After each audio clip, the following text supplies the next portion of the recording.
మహానాడుపై YCP చేసిన విమర్శలకు strong counter ఇచ్చింది టీడీపీ. అది మహానాడు కాదు, వెన్నుపోటు వార్షికోత్సవాలను విమర్శించారు వైసీపీ నేత రోజా. మహానాడు సక్సెస్ ను చూసి వైసీపీ వణికిపోతోందని కౌంటర్ ఇచ్చారు టీడీపీ ఎమ్మెల్యే అనిత. వైజాగ్ లో జరుగుతున్న మహానాడు చూస్తే ఇది తెలుగుదేశం పార్టీ మహానాడు కాదు, వెన్నుపోటు వార్షికాలు అనేది స్పష్టంగా అర్థమవుతుంది.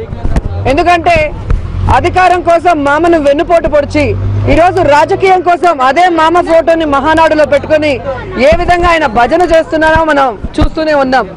చంద్రబాబు నాయుడు గారికి మరి ఆ మహానాడులో ఎన్టీ రామారావు గారి ఫోటో పెట్టుకునే అర్హత లేదు, ఆ ఫోటోని తాకే అర్హత లేదని కూడా ఈ సందర్భంగా తెలియజేసుకుంటున్నాను. భుజాలు తడుగున్నట్టు మహానాడు ఇంకా ఇక్కడ అవుతూనే ఉంది. ఇక్కడ ప్రజల తాలూకా అభివృద్ధి చూస్తూ, ఇక్కడ మహానాడుకు వచ్చిన స్పందన చూస్తూ అప్పుడే ఒక్కసారి ఉనికి పడ్డారు వైఎస్ఆర్సీపీ నాయకులు అందరూ, వైఎస్ఆర్సీపీ ఎమ్మెల్యేలు కానీ, లీడర్లు కానీ, నాయకులు కానీ. ఆ ఉనికిపాటుతో ఏం మాట్లాడుతున్నారో, ఎలా మాట్లాడుతున్నారో కూడా తెలియకుండా మహానాడుకి పేరు పెట్టే స్థాయికి వారు ఎదిగారంటే అది ఒక వాళ్ళ దిగజారుదనానికి ఒక నిదర్శనం. ఏ పార్టీ నుంచి అయినా నా పార్టీకి ఎవరైనా రావాలి అనుకుంటే రాజీనామా చేసి రావాలి, లేకుంటే నా పార్టీలో చేరే అవకాశమే ఇవ్వను. అలాంటి దిగజారుడు రాజకీయాలు నాకు అవసరం లేదని పార్టీ పెట్టినప్పుడు మరి ఎన్టీ రామారావు గారు చెప్పిన విషయం మన అందరికీ తెలుసు.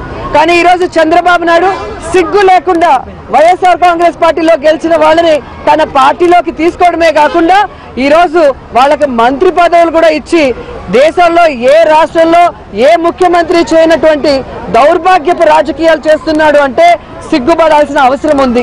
ఈ రోజు మహానాడు గురించి మాట్లాడుతూ, తెలుగుదేశం పార్టీ గురించి మాట్లాడుతూ, చంద్రబాబు నాయుడు గారి గురించి మాట్లాడుతూ, ఎన్టీఆర్ గురించి మాట్లాడుతున్నారంటే నేను సూటిగా ఒకటే అడుగుతున్నా. ఈ రోజు ఎవరైతే ఈ కామెంట్స్ చేశారో ఆ ఎమ్మెల్యేలు ఇప్పుడు రోజు ఏ పార్టీలో ఉన్నారు? వైఎస్ఆర్సీపీ పార్టీ. ఈ వైఎస్ఆర్సీపీ పార్టీ పుట్టి ఎన్ని రోజులైంది? అసలు వైఎస్ఆర్సీపీ ఏ సిద్ధాంతాలతో బయటకు వచ్చింది? తెలుగుదేశం పార్టీ ఏ సిద్ధాంతాలతో బయటకు వచ్చింది?